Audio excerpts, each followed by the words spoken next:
Hola, muy buenos días. ¿Cómo les va a todos?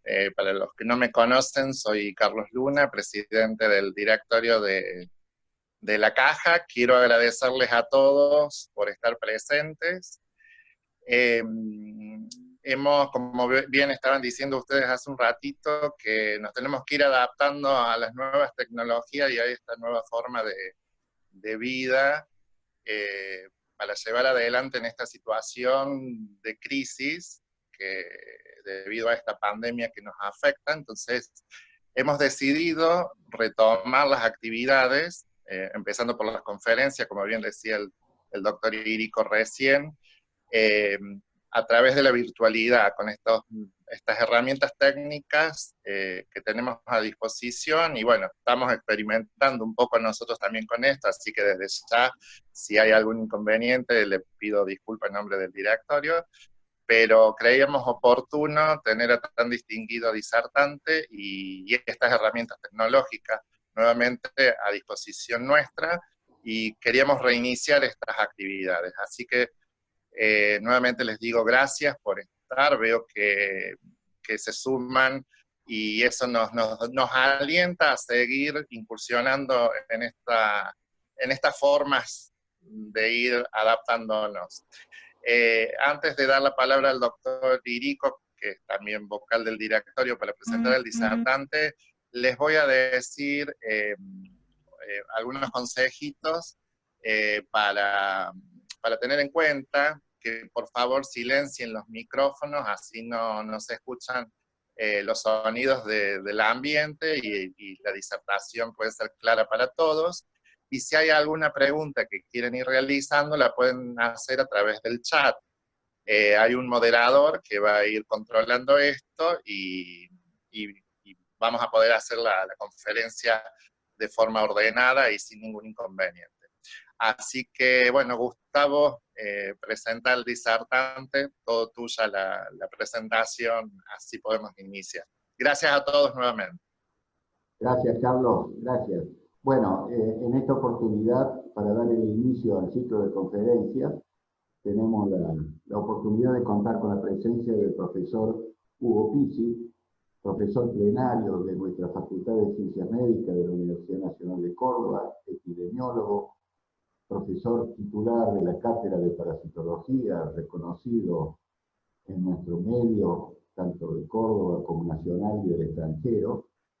El profesor Pizzi siempre ha mostrado una gran vocación por todas estas cuestiones educativas y de extensión a la comunidad, y en este caso, como no podía ser de otra forma, con esta pandemia, ha mostrado claramente de nuevo su vocación de esclarecer y de ayudar a la población para evitar esta problemática sanitaria que estamos viviendo. El doctor Pizzi es un destacado profesional, como decía, de nuestra facultad, reconocido en el extranjero, ha publicado y ha participado de múltiples ediciones de libros, por lo tanto es un gusto. Yo quiero agradecerle enormemente su enorme predisposición y compromiso para participar de estas actividades educativas. En este caso, por supuesto, el tema no podía ser otro que esta problemática de la pandemia, del virus, del COVID-19. Así que, doctor Pizzi, en nombre de la Caja, del directorio de la Caja, agradecerle enormemente su colaboración y su disposición a participar cada vez que lo hemos solicitado. También quiero agradecerle al decano de la Facultad de Ciencias Médicas, que ha dispuesto toda la operativa para hacer posible esta conferencia. Agradecerles enormemente y bueno, lo quieren escuchar seguramente a él, así que le damos la palabra al profesor Hugo Pizzi para que comience con la conferencia. Muchísimas gracias a todos, como bien dijo el presidente, por participar de esta conferencia. Esperemos que esto salga bien y que lo podamos seguir poniendo en práctica. Un abrazo para todos. Doctor Pizzi. Bueno, muchas gracias por la presentación. Yo me siento muy cómodo, estoy en mi casa, estoy desde el decanato. y todo lo que yo pueda colaborar, ustedes saben que siempre lo he hecho y ha sido prácticamente mi vocación desde el día que recibí el diploma en esta querida y maravillosa Facultad de Medicina que está inserta en la universidad más antigua de Sudamérica, o sea, 406 años estamos cumpliendo. Por eso hoy tengo inclusive novedades que se están usando, inclusive donde se hacen referencia al Nuevo Testamento por todos los descubrimientos que hizo Córdoba en su determinado momento. O sea que presten atención a la charla. Quisiera, por favor, si pudieran poner el PowerPoint entero en la imagen, como para que yo pueda ir manejándolo desde acá.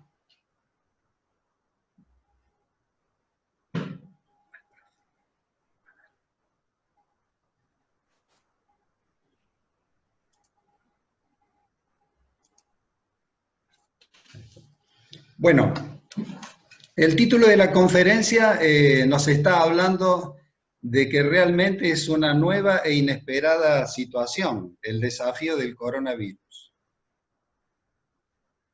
Realmente esta situación es muy desagradable por el hecho que nosotros estamos insertos en una pandemia sumamente grave. Y fíjense ustedes, por ejemplo, les quiero mencionar las emergencias de salud pública de carácter internacional declaradas por la OMS hasta ahora. 2009, recuerden ustedes el problema que tuvimos con la influenza porcina H1N1, 2014-2016 ébola, 2014 poliomielitis, 2004 virus de Zika, 2005 nuevamente ébola y ahora 2020 el coronavirus.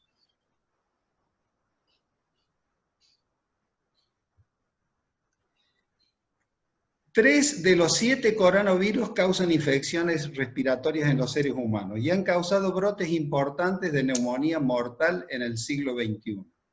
Recuerden ustedes, por ejemplo, el SARS, que lo tienen identificado prácticamente en el 2002 como la causa de un brote de un síndrome respiratorio agudo. Y después, por ejemplo, tengan en cuenta otro coronavirus que se identificó en el año 2012 como la causa de síndrome respiratorio del Oriente Medio, que apareció, los primeros casos aparecieron en Riad, en la Arabia Saudita. Y después ahora aparece esta desagradable situación que tenemos en este momento con este coronavirus. ¿Qué es un virus? Lo más importante para que ustedes tengan en cuenta esta situación es comentarles que si de pronto nosotros viéramos todo el firmamento y pudiéramos observar todo el cielo y contar todas las estrellas, los virus son 1 millón de todas esas estrellas que hay más. Por lo tanto, los virus están con el ser humano en todos los lugares, en todas las situaciones, en todos los movimientos, en nuestra actividad cotidiana, o sea que constantemente están los virus con nosotros.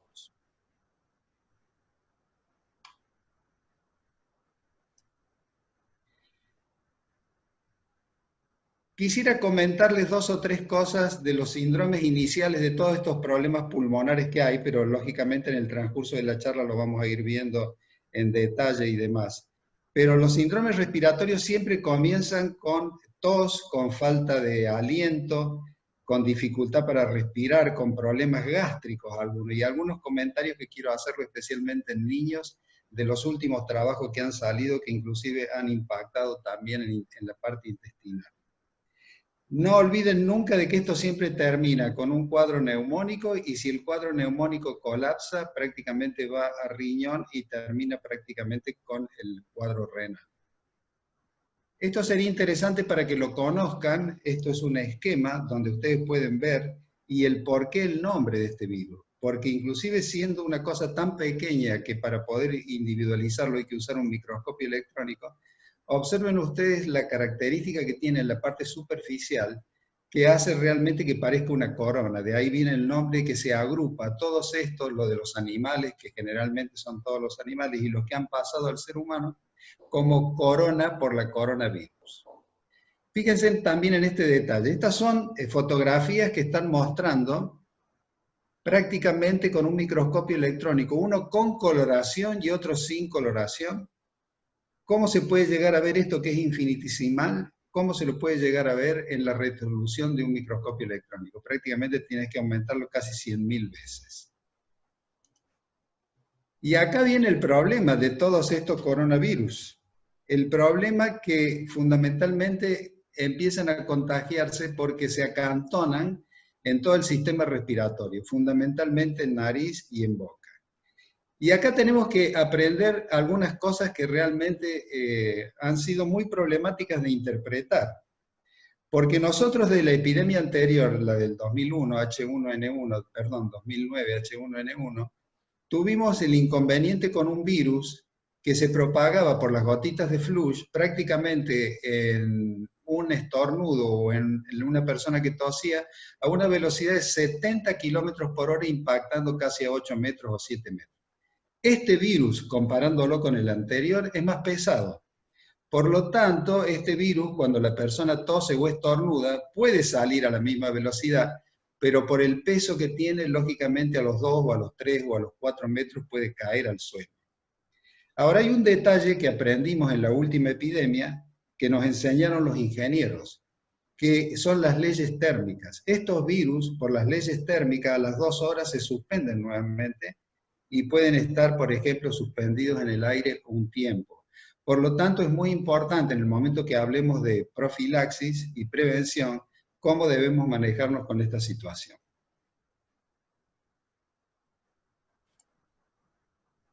¿Dónde nació? ¿Dónde salió? ¿Dónde estuvo? Mire, no vamos a hablar de las teorías conspirativas que hay. Yo estuve, antes de poder darles esta charla, estuve haciendo una evaluación y una revisión bibliográfica de teorías conspirativas en el mundo, y cuando llegué a las 150 me cansé y no la quise hacer más. Pero hay de las cosas más insólitas, como que es una guerra biológica, como que los chinos lo prepararon, como que es una cosa que la están perpetrando desde hace varios años. No vamos a entrar en eso, lógicamente, pero sí vamos a ir a lo que es el origen y dónde estaba este virus, porque esto es una realidad y hasta hoy es incontrastable. Que mañana de pronto puedan cambiarlo, no hay ninguna duda, pero hasta hoy esto es lo que en realidad sucedió. El problema está en los murciélagos. ¿Por qué está en los murciélagos? Porque en los murciélagos se han contado 61 tipos de coronavirus. 61. O sea que vean ustedes, por ejemplo, que realmente es un receptor muy, pero muy, muy importante para esta situación. Y acá ustedes pueden ver en esta fotografía la presencia del mercado de Wuhan. Es una fotografía hecha prácticamente unos 15 días antes de que se cerrara el mercado de Wuhan, donde en uno de los puestos de este mercado, que se le llama mercado húmedo porque siempre hay agua en el piso cuando uno camina, y es por el hielo que usan para mantener todos estos productos en condiciones y que no entren en putrefacción. Entonces ustedes pueden ver acá los murciélagos, que los chinos, pero son los chinos, diríamos, de edad, porque el chino moderno prácticamente ha desechado todos estos animales para comerlos. Acá, por ejemplo, en el mercado de Wuhan se lo venden para que usted lo coma directamente en un brochet o para que directamente tome sopa de murciélago. Recuerden que este murciélago puede albergar 61 tipos de virus diferentes. Ese coronavirus típico de estos murciélagos es el que pasó aparentemente por este otro animal, que es un bocado apetecible de los chinos, que es el pangolín. ¿Qué es el pangolín? El pangolín es un animal que los chinos adoran su carne y prácticamente lo van a hacer desaparecer si transcurre el tipo de cacería que están haciendo como están haciendo en este momento. Para que ustedes entiendan, es un animal que come hormigas, sería como un pequeño oso hormiguero, pero le sacan y utilizan todo de su cuerpo. O sea, la carne la ingieren y de las escamas la utilizan en todo lo que es material para hacer cremas, para hacer cosméticos y demás. O sea que la parte de cosmética constantemente está pagando para que le lleven las escamas del pangolín. Quiere decir entonces que el virus nació del murciélago, hizo una escala en el pangolín y aparentemente empezó con la contaminación en los empleados del mercado húmedo de Wuhan, que prácticamente se cerró cuando se percataron los chinos, los epidemiólogos chinos de esta situación, lo cerraron inmediatamente. Dos cosas de la ciudad de Wuhan que es importante tener en cuenta. La ciudad de Wuhan es la capital de la provincia de Hubei y es prácticamente una ciudad enorme que tiene casi 11 millones de habitantes, que es muy, muy importante, a tal punto de que China últimamente, en los últimos tiempos, ha invertido infinidad de dinero a tal punto de que de pronto uno de los aeropuertos más importantes que tiene China es el aeropuerto de Wuhan. Tiene un puerto importante sobre el río Yangtze, que pasa justo al lado, y han puesto, como ya les voy a mostrar después, todos los trenes de alta velocidad que unen a China. ¿Por qué hicieron esto estratégicamente? Porque es una provincia mediterránea. Y los chinos en dos provincias mediterráneas han hecho las inversiones más notorias en los últimos 10 años. A tal punto que si se comparan determinadas provincias con las provincias mediterráneas, la inversión en dólares prácticamente, o en yuan, como quieran ustedes, ha sido 10 veces más que en el resto de las otras partes territoriales. ¿Cuál es la situación actual de esta pandemia en el mundo hoy? Ya sabemos que hemos superado los 3.500.000 de personas infectadas, con un número de muertos incalculable. Hay un registro, pero evidentemente hay un subregistro muy notorio. Pero ustedes quiero que visualicen este mapa porque prácticamente lo van a ver que está todo, absolutamente todo teñido. Y es muy importante a tenerlo en cuenta porque van a ver ustedes que los países que más han padecido son los que prácticamente tienen todo su territorio teñido.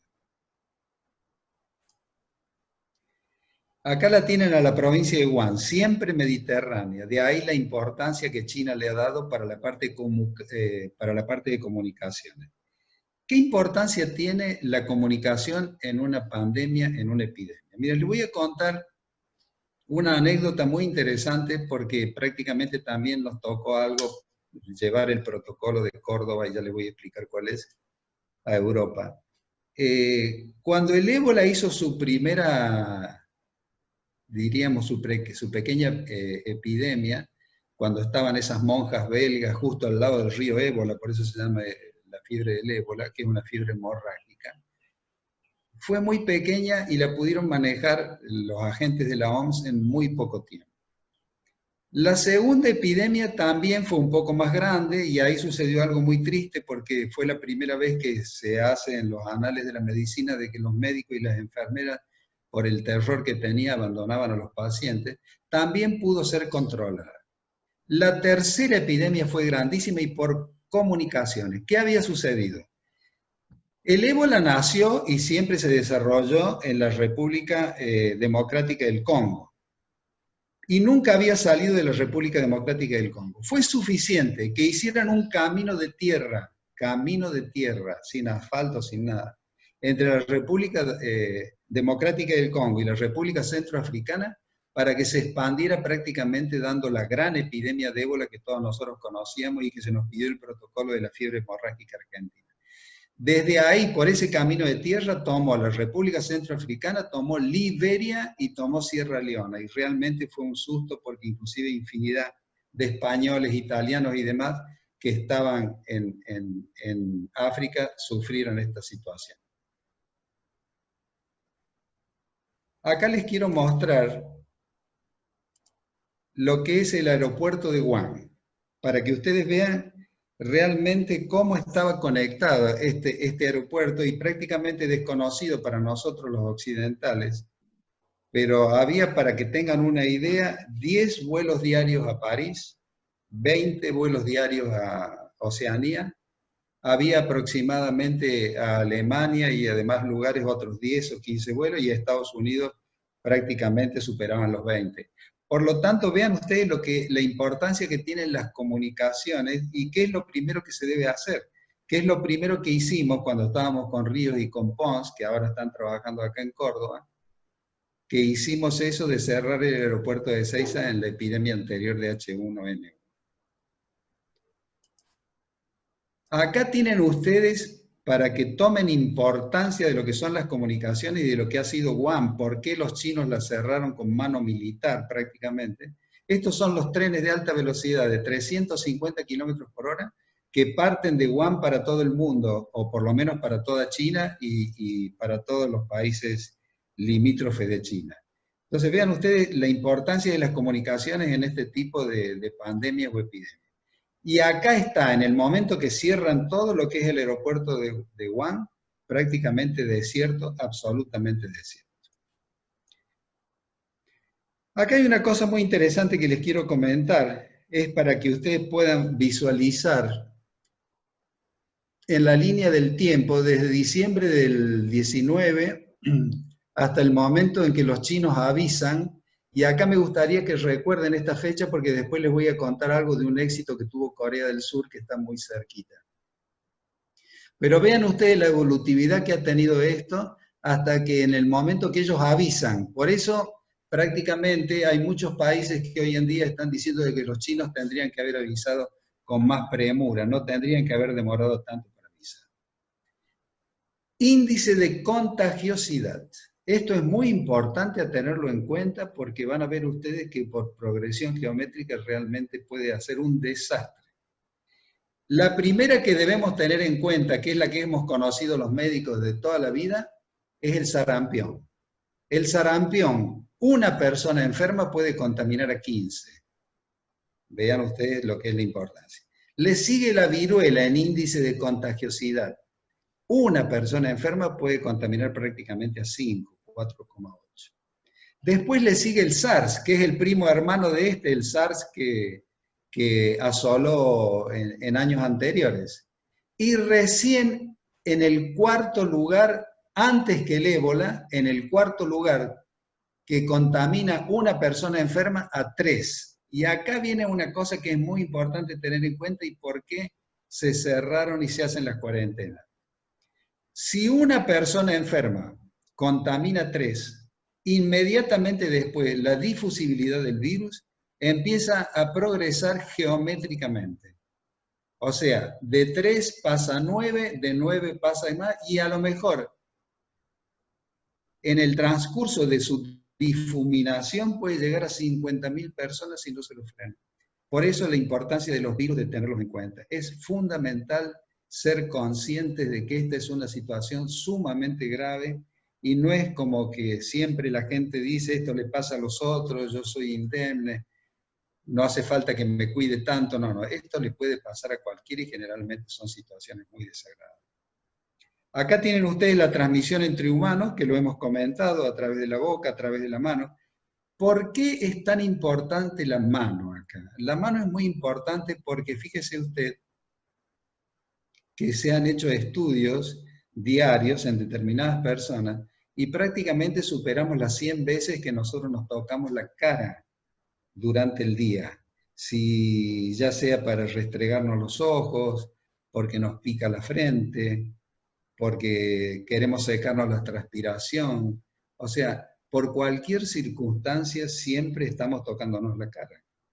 Entonces, si yo con mi tos contamino y mi mano que la llevé sin tener la precaución, voy a contaminar todo lo que toque y lógicamente voy a seguir contaminando porque me voy a contaminar también yo si vino otro y me contaminó a mí. Vean ustedes que hoy en día hay un grupo de médicos que está tratando de enseñarle a los niños, mediante juegos, cómo se puede hacer para evitar tocarse la cara. Es algo que ha dado muy buenos resultados. O sea, personas hábiles que tienen una buena relación con los niños, los juntan a los niños y empiezan a hacer desde bromas hasta juegos para tratar de evitar de cómo pueden utilizar sus manos, o poniéndose las manos atrás, o poniéndose las manos en los bolsillos, o jugar con una mano, por ejemplo, entrelazada con la otra. Bastante interesante esto y se lo está mirando con mucha atención. ¿Cuáles son los síntomas más importantes que después vamos a ir viendo lo que hemos aprendido en el transcurso? Cuando realmente esto aparece de golpe, irrumpe con un dolor de cabeza muy marcado. también con una dificultad que puede llegar a ser dificultad respiratoria, con una tos seca. Y si la tos esa progresa y se produce una neumonía, esa neumonía puede colapsar y puede llegar a también a ser una insuficiencia renal, que esa sería la causa de muerte. Pero acá tenemos que comentar 2 o 3 cosas que se han ido viendo durante el transcurso de la evolución de esta enfermedad, que a ser honesto no la conocíamos. Parecería ser que es tan grande la capacidad de inflamación que le produce este virus al pulmón, que el pulmón reacciona de una manera excesiva, y ahí empiezan todos los daños a nivel de endotelios, de cualquier vaso, desde un vaso cerebral hasta, por ejemplo, un vaso aórtico, un vaso pequeño, una arteriola, una arteria, y lo primero que hace, especialmente si hay un daño previo, es dañar el endotelio, y al dañar el endotelio produce pequeños microtraumas que dan origen a émbolos o a trombos. De ahí que aprendimos que cuando tenemos internado a un paciente de primera instancia, lo primero que tenemos que hacer es anticoagularlo, porque realmente la mayoría de las muertes han sido por los trombos y por los émbolos que ha producido. O sea, ese factor realmente es una de las cosas más importantes del impacto que lo lleva al óbito al ser humano. El periodo de incubación, lógicamente puede ser variable, pero siempre dentro del rango de 14 días. Y si entra en contacto con el virus puede tardar, diríamos, prácticamente 2 semanas en aparecer los síntomas. Si los síntomas nos confunden y tenemos un caso positivo, tenemos que, lógicamente, hisoparlo inmediatamente, utilizar el PCR y el test rápido como para saber qué es lo que debemos hacer con ese paciente. Si se presenta como caso negativo y el hisopado da negativo, directamente lo consideramos curado o no contagiado. La definición de caso, o sea, que nosotros tenemos en esta situación epidemiológica, lógicamente va variando. Y acá hay un detalle muy interesante a tener en cuenta. Toda persona que presente fiebre o uno de los síntomas respiratorios, tos seca o dinofagia, muy importante la dinofagia, el dolor al tragar, hay que tenerlo en cuenta. Si además aparece la dificultad respiratoria sin otra etiología que nosotros nos oriente para explicar la parte clínica, y arriba que también aprendimos de que teníamos que tener en cuenta la disgeusia y la anosmia, o sea, la pérdida del gusto y del olfato. Es notorio en un porcentaje importante esto, ¿eh? Después, otra de las cosas que tenemos que tener en cuenta es que los últimos 14 días haya estado en contacto con casos confirmados o probables. No se olviden ustedes los historiales de viaje que nos han realmente trastocado toda la epidemiología del país, casualmente por imprudencia, indolencia de estas personas que en vez de llegar y quedarse en su casa, lo primero que hacían reuniones para contarles lo bien que le había ido en su viaje. Todo historial entonces de viaje acá es muy importante. Y también dentro de este historial, quiénes estuvieron con las personas que volvieron, desde un chofer que la llevó desde el aeropuerto hasta su casa, o las personas que estuvieron recibiéndola, o las que le llevaron las valijas, todo eso es importante. Es fundamental que tengamos en cuenta todos estos detalles para saber indicar, por ejemplo, el debido, diríamos, la debida asistencia, especialmente si tiene ya la dificultad respiratoria instalada. ¿Cómo nos manejamos con el triage de esto? Bueno, esto es una cosa muy sencilla, ya los médicos prácticamente lo han aplicado totalmente, todos lo conocemos. Tenemos que identificar primero el cuadro y identificarla a este tipo de personas, pero más antecedentes, como viaje a China, Italia, Corea del Sur, Japón, Irán, Alemania, Francia en los últimos 14 días, lógicamente. Y si no, los contactos estrechos que hemos mencionado hace un momento respecto a esta situación. En cuanto al manejo de casos, si son sintomáticos pero que no tienen ningún tipo de dificultad, se los puede manejar ambulatorios, mandarlos a la casa y tenerlos en cuarentena o tenerlos aislados hasta que le den negativo los test adecuados. Después, también las precauciones para el ambulatorio son fundamentales, que sería la higiene de las manos, el uso de guantes, el barbijo quirúrgico y demás. Todo para ese tipo de personas para que no siga contaminando a los otros miembros del hogar que lo están atendiendo. Y las medidas de desinfección, ya vamos a ir hablando con esto, pero yo no los quiero cansar porque estoy absolutamente persuadido de que ustedes conocen esto perfectamente bien. Sí quiero hacer e insistir una cosa con el tema de los 10 litros de agua y los 100 mililitros de hipoclorito, lejía o lavandina. ¿Por qué? Porque nunca en la historia de la medicina hemos encontrado una cosa tan barata, tan accesible, que vale centavos. Y tiene una contundencia, una mortandad del virus que es realmente increíble. Por lo tanto, todo el que se queje que esto es caro, que compré aquel alcohol, que compré el peróxido de hidrógeno, el agua oxigenada, que viene en cosas caras que valen 500 pesos y es agua oxigenada, no es otra cosa, les recomiendo de que tengan esto en su casa para limpiar mesas, para limpiar sillas, para limpiar grifos, para limpiar picaportes. Es extraordinario, es simplemente, tienen que verlo ustedes con un microscopio, los destruye, los aniquila. Por lo tanto, esto es fundamental para tenerlo en cuenta. La internación con aislamiento, bueno, todo esto ustedes lo conocen ya prácticamente. Acá lo que tendríamos que tener en cuenta fundamentalmente es qué es lo que hacemos con las personas y cómo nos manejamos con las personas que deben necesitar o una asistencia leve o una UCI o una UTI. O sea, acá es importantísimo saber diagnosticar esto y evidentemente estamos en condiciones, ahora hemos aprendido muchísimo y lógicamente con los nuevos respiradores que tenemos, que nos han dado prácticamente, porque a decir verdad, muchas veces teníamos que estar lidiando con lo que no funcionaban, con que había algunos viejos y demás. Hoy estamos muy bien provistos. Y fíjense ustedes que esta cuarentena nos ha permitido poner prestos a todos los hospitales, inclusive estar en condiciones realmente óptimas, porque no teníamos camas de internación con aparatología cuando empezó la cuarentena. Tenemos que ser honestos en esto.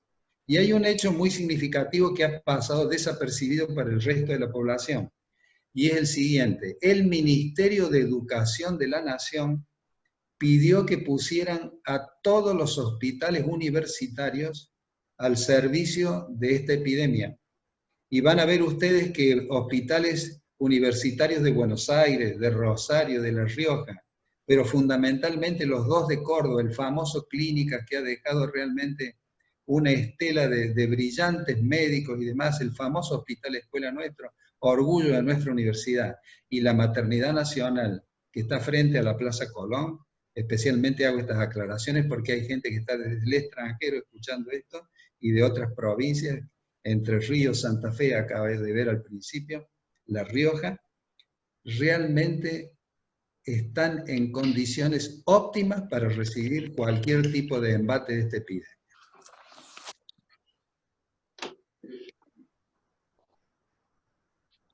Esto acá es sumamente importante a tener en cuenta. Les tiene que haber llamado a ustedes la atención por qué no agrede tanto a los niños. Es una de las grandes incógnitas que prácticamente la han develado, pero la han develado de una manera con 3 líneas de investigación. La primera habla de una de esas líneas de investigación, que el acantonamiento de flora en nariz y en boca de los niños es muy superior a los adultos que están todo el día en la calle o que están contaminados o que tienen algún tipo de problema. Entonces quiere decir de que es como que hay perros guardianes en las narices y en las bocas de los niños que prácticamente ayudan a que no penetre. Otra de las líneas de investigación que se han hecho es el estímulo constante durante mucho tiempo vacinal, porque el niño, desde que está en el útero materno, empieza a recibir estímulos de vacunas. hasta los 5, 6 años, 7 años, 8 años, 10 años. Entonces, ese estímulo al sistema inmunitario aparentemente es otra de las líneas de investigación que se ha transformado en una de las hipótesis más fortalecidas. Y la otra es la enzimática, que notablemente los niños la tienen, eso que está en pulmón, que prácticamente lo defiende mucho mejor al pulmón, de esa reactividad absolutamente, diríamos, descomunal que hacen los adultos, y es lo que permite que el pulmón sufra tantos inconvenientes. Y acá me quiero fijar en estas líneas en rojo que están al final, donde estaría el índice de mortandad más grande de todo lo que ha ocasionado en este momento al ser humano en los distintos países. Me voy a detener en la última, casi un 15% de mortalidad en todos los países en personas de más de 80 años. Observen ustedes el índice que tiene entre 70 y 79 y entre 60 y 69. O sea, siempre golpea a los más débiles, especialmente desde el punto de vista inmunológico, donde el sistema inmunitario, inmunidad celular e inmunidad humoral, no está tan sólido como en el resto de la población. Pero además hay un hecho significativo. Si de pronto esa persona padece una enfermedad intercurrente, diabetes, hipertensión, y acá vuelvo y paro, hipertensión, hablé del endotelio, la fragilidad del endotelio, que es donde más se ataca, donde más lo daña y donde empiezan toda la presencia y aparición de coágulos y émbolos.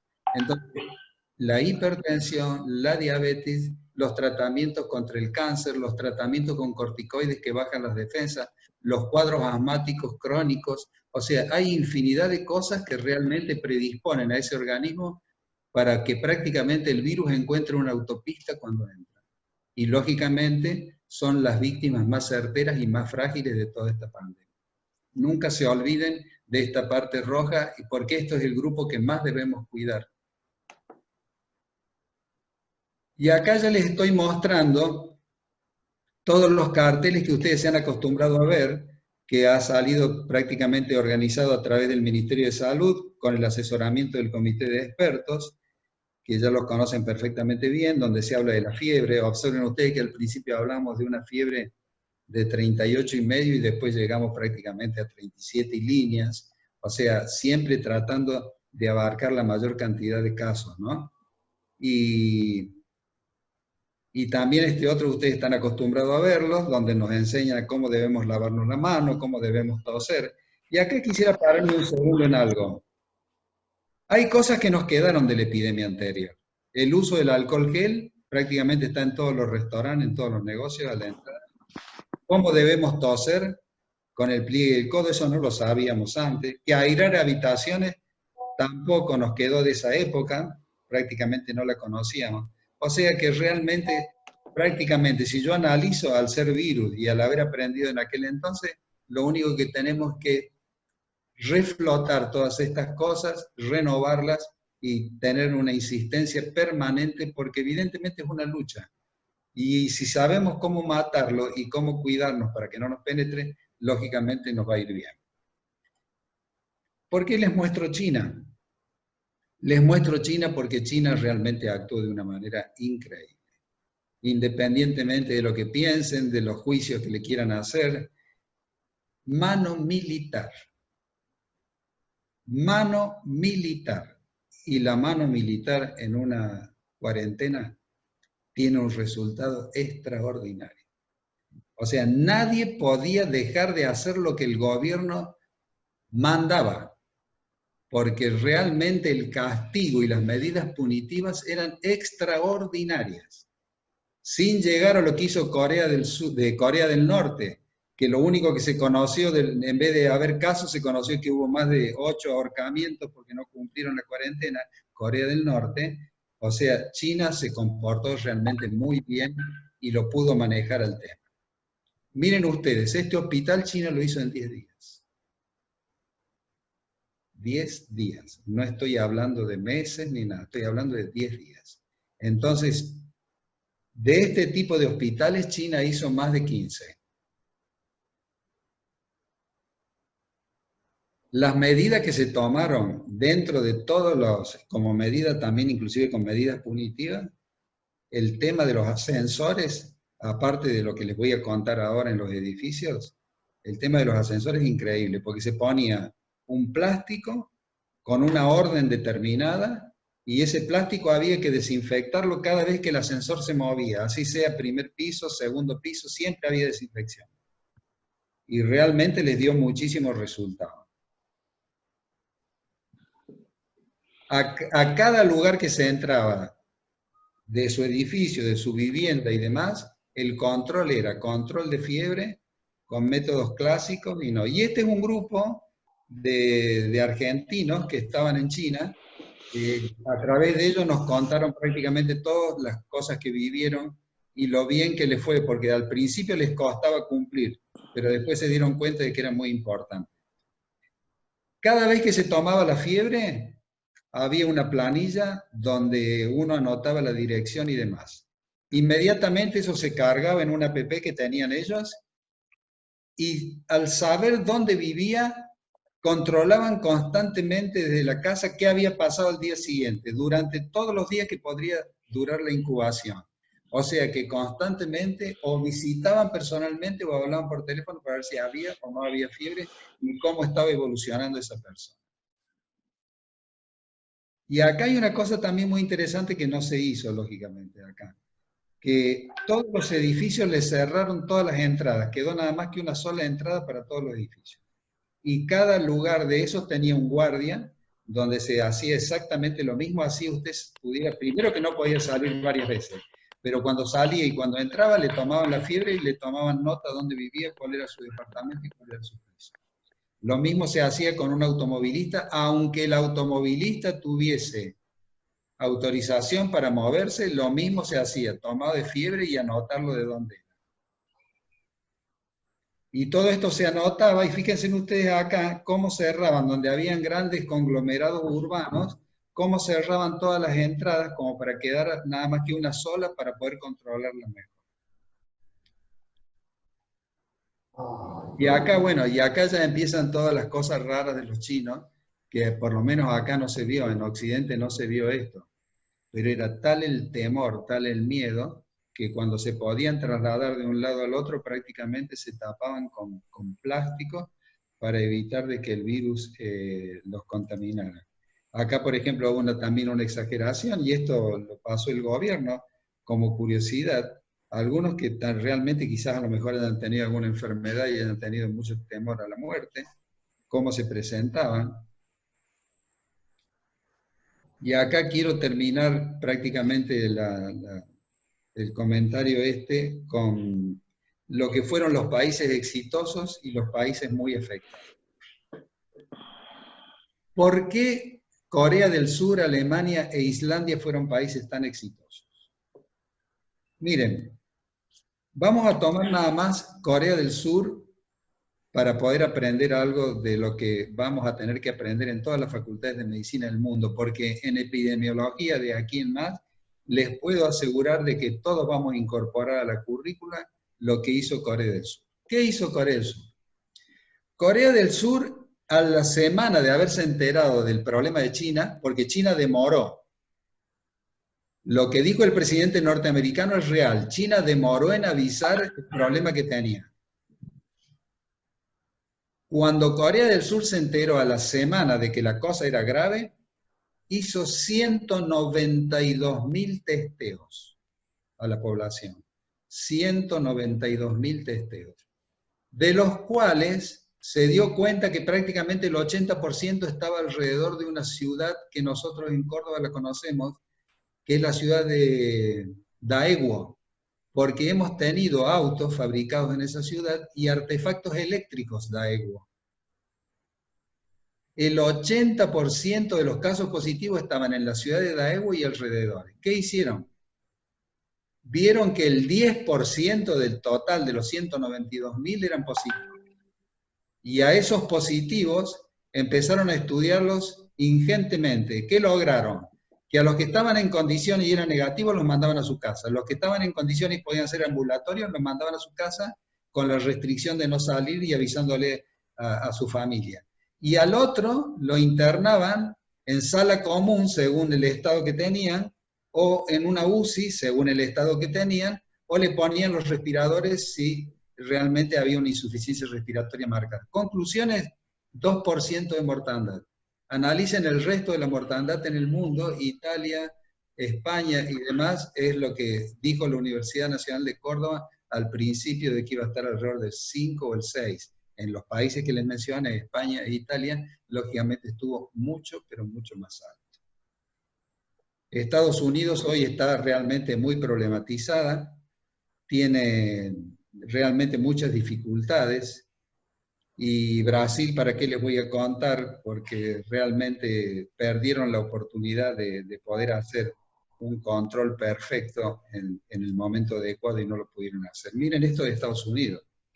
Estados Unidos no ha podido ni siquiera manejar el tema de los cadáveres, a tal punto de que el vecindario empieza a denunciar de que hay camiones que inclusive no están refrigerados, porque hay algunos que están refrigerados, otros que dejaron de refrigerar porque se quedaron sin combustible. La cuestión de que el hedor de la putrefacción de los cadáveres fue tan grande de que hubo que intervenir, y tuvo que intervenir la policía, la Guardia Nacional y demás, para tratar de ver qué hacía con esos cadáveres. Porque realmente los hornos crematorios no daban abasto. Que es lo mismo que sucedió en Italia y lo que sucedió en España. Hoy, todavía hoy, hay realmente lugares y horarios y fechas para poder cremar cadáveres. La cantidad de cadáveres que hay en Italia y en España sin haber sido dispuestos es realmente muy llamativa.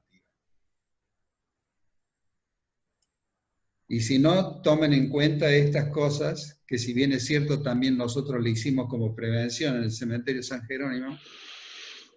Esto ya es la disposición de los cadáveres donde realmente no pueden dejarlos en distintos lugares. Entonces hacen grandes fosas, pero por lo menos aquí hay, aunque sea cajones de cartón, porque hay otros países donde directamente los entierran con bolsa y uno nunca ni siquiera puede enterarse dónde está su familiar, porque el temor no es únicamente de quien dispone de los cadáveres, sino que inclusive hasta para el velatorio el temor es increíble. Realmente siempre el ser humano reacciona con impotencia y miedo. Eso está descrito en los aforismos de Hipócrates, 300 años antes de Cristo en la isla de Kos. Toda epidemia influye en el ser humano y éste reacciona con impotencia y con miedo, y desnuda la parte más miserable de él, pero también aflora la parte más solidaria y humanitaria. Eso lo tenía Hipócrates, que es el padre de la medicina. Vean ustedes los camiones que han utilizado en Italia para disponer de los cadáveres, camiones del ejército. Ahora, uno no puede imaginarse esto, ¿no? Camiones llenos, hileras de camiones llenos, o sea, la cantidad de muertos que ha tenido Italia y España ha sido asombrosa. Y tan cerca Alemania, que ha dado una muestra también de una notoria calidad para manejar este tipo de acontecimientos. En general ellos han sido siempre muy predictivos. Nuestra Facultad de Medicina trabaja con la Universidad de Tubinga, que es una universidad predictiva de epidemias en ratios, y siempre nos advirtió al comienzo de que el índice de mortandad iba a estar entre el 5 y el 6, cuando todos hablaban del 1 o el 2. Se concretó lo que decían los alemanes. Se concretó lo que dijo la Universidad para Latinoamérica. Y todas las cosas que nos fueron diciendo con antelación se fueron concretando. Lo que pasa es que la gente siempre es incrédula con esto y cree que esto les pasa a los otros. Bueno, ahora viene la luz de esperanza para terminar la disertación o el comentario entre amigos y colegas. La luz de esperanza es la gamma globulina hiperinmune que está trabajando gracias a la inquietud del decano de medicina y nuestro rector, que le pidieron a hemoderivados que trabajen esto. Se firmó un convenio con Ministerio de Salud de la Nación, Ministerio de la Provincia, y se está trabajando en esto. ¿Por qué? ¿Qué significa esto? Miren, hace muchos años, cuando la fiebre hemorrágica argentina asolaba el campo, por eso se la llama mal de los rastrojos, porque después de las cosechas aparecían los ratones que contaminaban al trabajador rural. De cada 100 personas infectadas morían 30. Y cuando Maitei desde Pergamino empezó a utilizar el plasma inmune de las personas que superaban la enfermedad, se logró, inclusive se logró acá en Córdoba, en nuestro hospital, que de los 30 que morían, se lo redujo a 3, o sea que salvaban 27 cada 100. Cuando fue la epidemia del ébola, la OMS dijo, hay un protocolo en Argentina, ¿por qué no lo piden? Se los mandó a África, la OMS, y yo personalmente llevé a Italia y a Francia, llevé el protocolo argentino de la fiebre hemorrágica. Puedo asegurarles que la famosa enfermera esa que salía en la tapa de todas las revistas, y los misioneros que volvieron a España, que eran españoles pero que estaban predicando en África, se salvaron por la gamma globulina de personas que habían superado el ébola, le habían sacado sangre y habían utilizado ese plan. Hoy en día hemoderivados va a ser una cosa mucho más técnica, más moderna, que va a ser una pequeña botellita de gamma globulina hiperinmune y no vamos a tener que ponerle 250 centímetros de plasma o demás. Ahora, ustedes me dirán, ¿pero esto da resultado? Miren, los últimos 7 trabajos que han salido, 7 trabajos en revistas de primer nivel, en los últimos 5 días, hablan del efecto Lázaro. A ver, vamos al Antiguo y al Moderno Testamento. Efecto Lázaro. Lázaro, levántate y anda. Le han llamado efecto Lázaro porque ya Estados Unidos solo tiene 5.000 personas que en el día que se lo pusieron, al día siguiente estaban bien, superaron la enfermedad. O sea que lo que ha hecho la Facultad de Medicina del Decanato y lo que ha pedido el rector es un orgullo y es una esperanza maravillosa. Todos estamos atentos a eso, porque va a facilitar muchísimo, no va a ser tan engorroso como sacar sangre, separar el plasma, volverle al donante los glóbulos rojos y las plaquetas y demás. Esto va a ser una pequeña botella y ese pequeño frasquito va a servir para cosas. Otra cosa importante que quiero decirles, y en esto yo soy muy optimista y les voy a contar por qué soy optimista, me tocó trabajar con el doctor Pons, que es el actual director del Hospital de Clínicas, y el doctor Ríos en el Anlis Malbrán, cuando fue la epidemia anterior, cuando se cerró E6, estábamos en el grupo de expertos, y realmente desde Presidencia vino una orden de que teníamos que fabricar una vacuna. Se firmó un convenio con el gobernador de Entre Ríos y la presidenta en ese momento, y se empezó a trabajar en una fábrica de Concepción del Uruguay. Se hicieron todas las cuestiones preliminares. Concepción del Uruguay, que hacía vacuna para pollos. Recuerden ustedes que Entre Ríos es una de las grandes productoras avícolas del país. Un instituto de primer nivel. No, es increíble pensar de que tenemos eso en Argentina y desde hace mucho tiempo. Pero en el mismo momento que se estaba trabajando, que se firmaron los convenios, que se abrieron las puertas, que fuimos con Pons y Ríos a conocer y demás el lugar, aparecieron 5 vacunas de golpe. ¿Qué quiero decirles con esto? Tenemos una esperanza. No crean ustedes que esto va a demorar tanto, como un año, el año que viene y demás. Yo soy muy optimista. ¿Y saben por qué soy optimista? Porque ya hay 2 vacunas que están en la última etapa, ya están inclusive con la prueba en humanos, en personas sanas y demás. Y esas vacunas son la israelí y la inglesa, la de Oxford. ¿Qué ventajas tienen estas que ya prácticamente están en la parte final? Pero aparte de estar en la parte final, los laboratorios que la producen se lo llevaron y se lo comentaron al primer ministro. O sea, son cosas que ya lo han visualizado todas las autoridades. O sea que de pronto si dicen que en junio estaban poniéndola a determinado tipo de personas de Israel, o ya la están poniendo en Oxford, y lógicamente si lo presentan al primer ministro y le dicen que en septiembre la van a sacar ya realmente, 2 comentarios para hacerle. La israelí es una vacuna oral. Curioso, ¿no? Pero es una vacuna oral porque el Instituto Migal, que está en la Galilea, casi en la frontera con el Líbano, en la ciudad de Kiryat, ha producido desde hace muchos años coronavirus para aves de corral, para los kibutz. Entonces tienen muchísima experiencia. Como estos son virus de animales que pasan al hombre, inmediatamente cuando apareció esto, le hicieron el cambio genético del virus y empezaron a fabricar rápidamente la vacuna y hacer todas las pruebas. Entonces ellos dicen que a través de las gotas van a introducir una proteína que va a ser absorbida por el intestino e inmediatamente empieza a producir anticuerpos. Y la otra es la vacuna inyectable de Oxford, que está muy adelantada, ya la están poniendo en infinidad de voluntarios, voluntarios estudiantes de medicina, voluntarios pagos, voluntarios que no son pagos. O sea que, así como nosotros tuvimos la gran sorpresa en su momento, que de pronto cuando ya estábamos por empezar a ver cómo podíamos hacer una vacuna en Argentina, entraron 5 de golpe, yo les quiero traer un esperanzador, diríamos, realmente una forma de decirles quédense tranquilos que si nos manejamos bien con la cuarentena y tenemos la gamma globulina, que es el famoso efecto Lázaro que dice el mundo, tenemos tiempo de poder esperar realmente estas vacunas que son realmente fantásticas. Y quiero terminar con una anécdota que siempre a mí me impresionó muchísimo. El doctor Irico la conoce porque siempre hemos estado muy juntos, hemos trabajado juntos, que es un pedido que le hizo el rey Filipo a Aristóteles para que educara a su hijo. Su hijo era Alejandro el Magno, pero era pequeñito en esa época, era un chico de 6 años, 7 años. Entonces el objetivo del rey Filipo era de que su hijo tuviera una enseñanza realmente muy buena.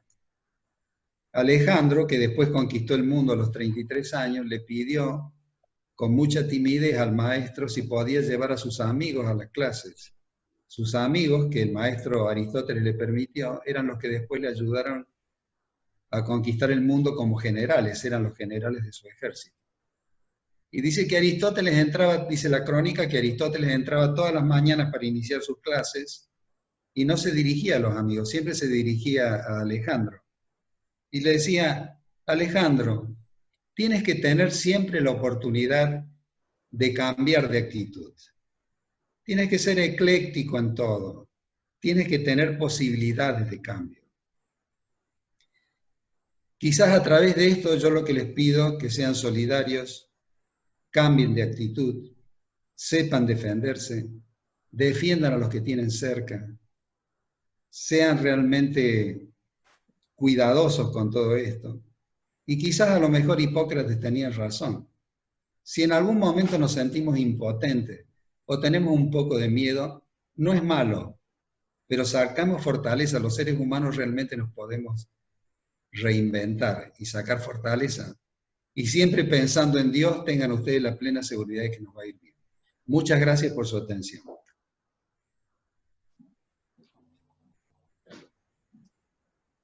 Muchas gracias, profesor Pisi. La verdad que... ¿Me escuchan bien? Perfectamente, sí.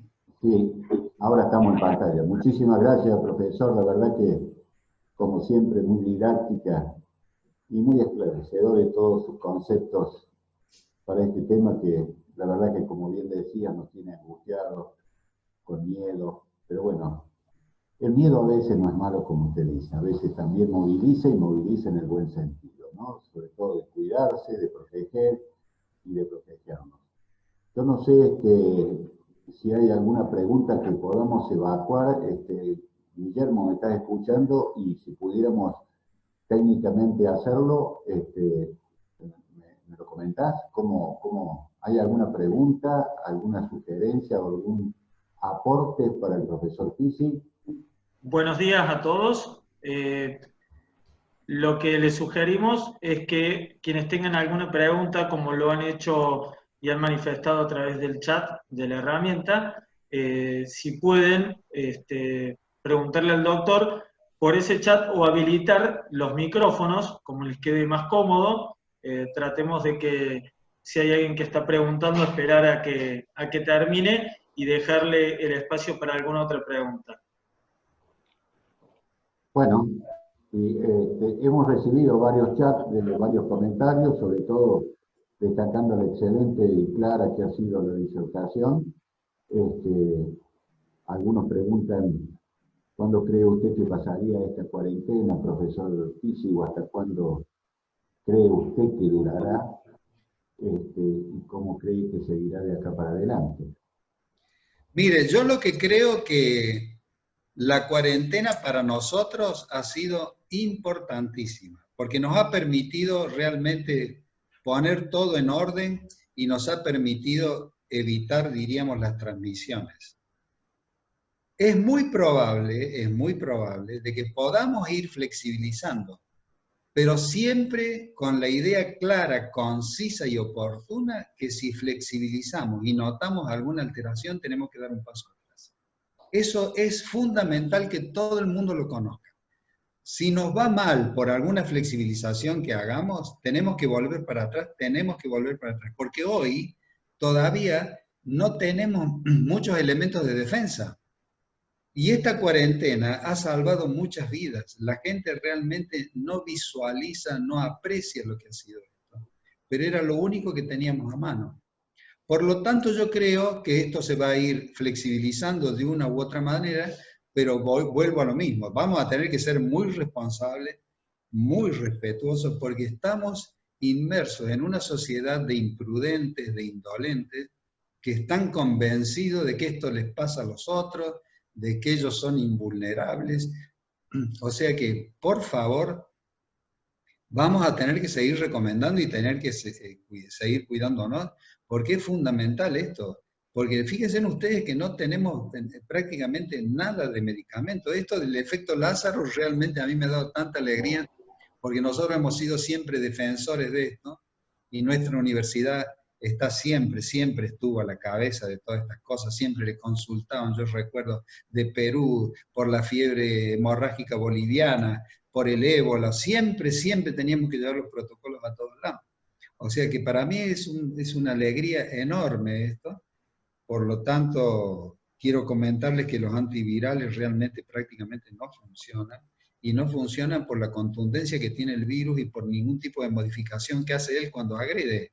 Entonces los antivirales prácticamente no hacen nada. Hay uno que le llaman, uno que han aprobado hace muy poquito, el Remdesivir, que ese antiviral, de lo único que dicen los trabajos, porque ha sido aprobado hace muy poco tiempo, de lo único que dicen los trabajos, que acorta la convalecencia. O sea, por ejemplo, si usted lo tenía y lo recuperaba a lo mejor en 20 días al paciente, dándole esto, hay un estudio que es más o menos significativo que lo puede recuperar 3 días antes.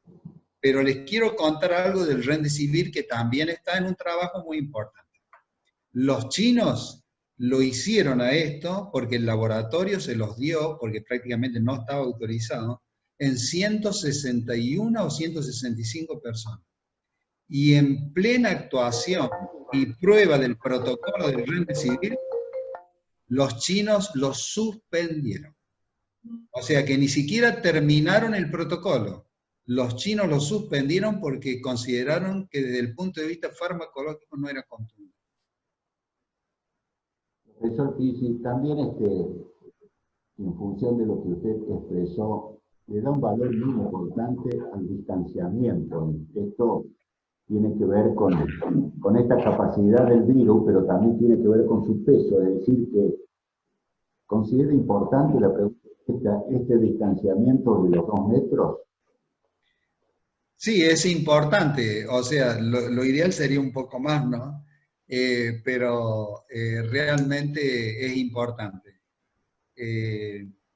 Yo creo, profesor Irico, que vamos a cambiar actitudes, vamos a cambiar hábitos, vamos a cambiar costumbres. Esto no pasa desapercibido. Esto deja inserto en el ser humano cosas diferentes. Y va a ver usted, así como cambiamos lo del alcohol gel en su momento y cómo toser y demás, vamos a aprender muchas cosas en esta epidemia. Y ojalá Dios nos ayude para que podamos superarla, ¿no? Bien. Profesor Pizzi, ya para ir terminando, la verdad que hay muchos comentarios que tienen que ver con el profundo reconocimiento para la facultad y la universidad por este gran aporte que está haciendo frente a esta pandemia. Yo lo quiero destacar porque hay muchos comentarios que ponen en valor el desempeño, el trabajo y el compromiso social de, en este caso, la facultad, la universidad. Hemos derivado, como siempre, nuestra universidad pública haciendo huellas en estos temas que son tan importantes para nuestra sociedad.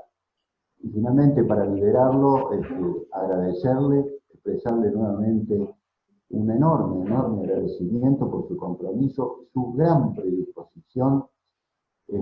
Yo creo que en lo personal me he valido de esta profunda amistad y creo que lo he aprovechado. Le pido disculpas porque siempre lo tengo presente para estas cuestiones de lo que significa el poder transformador que tiene la educación, doctor. Así que, en nombre de la Caja, en nombre de los afiliados, agradecerle enormemente a usted, al decano, por este enorme aporte y esta enorme conferencia que nos ha dado. Muchísimas gracias. Le envío un abrazo a la distancia. Bueno, yo le agradezco mucho. Para mí una satisfacción y quiero darles una última noticia que han salido 16 trabajos últimamente, en los últimos 5 días, respecto a algo que en general siempre tuvo inquieto a las personas, que ¿por qué siguen dando positivos los que han sido dados de alta? Y demás. Bueno, no es que haya reinfección. Todos estos trabajos coinciden en que son partículas del virus que son tomados por los métodos de diagnóstico y puede ser también falsos positivos. Por lo tanto, se está dilucidando un poco ese misterio que prácticamente día a día estamos dilucidando todo. Les agradezco muchísimo, para mí ha sido muy agradable ver caras tan queridas desde Concordia, desde Paraná, desde Santa Fe, realmente desde el interior de Córdoba. Es realmente emocionante. No tengo experiencia en este tipo de comunicación, pero tengan la plena seguridad de que yo los he sentido cerca y les doy un abrazo cariñoso y ojalá que pueda servirles en todo lo que mi profesión me permite. Bien, quisiera dejarle la palabra al señor presidente de la Junta, Carlos Luna, para que haga el cierre y seguramente le exprese también el reconocimiento y el fraterno saludo a todos ustedes. Carlos. Gracias, Gustavo, y sí, la verdad que ha sido magnífica su charla, su disertación bien clara. Nos quedan varios conceptos que, si bien lo veníamos escuchando, siendo usted alguien tan instruido en el tema, obvio que nos gratifica dar por cierto estas cosas. En nombre de la Caja, nuevamente, como dijo Gustavo, quiero agradecerle por animarse también usted a este desafío de las nuevas tecnologías, que, como dije al principio, es una experiencia nueva para nosotros y creo que ha dado gran resultado en el día de hoy por los comentarios de la gente. Nada más que agradecerle a usted, al decano de la facultad también, por permitirnos esta conferencia. Gracias a todos por participar. Gracias. Adiós, hasta pronto.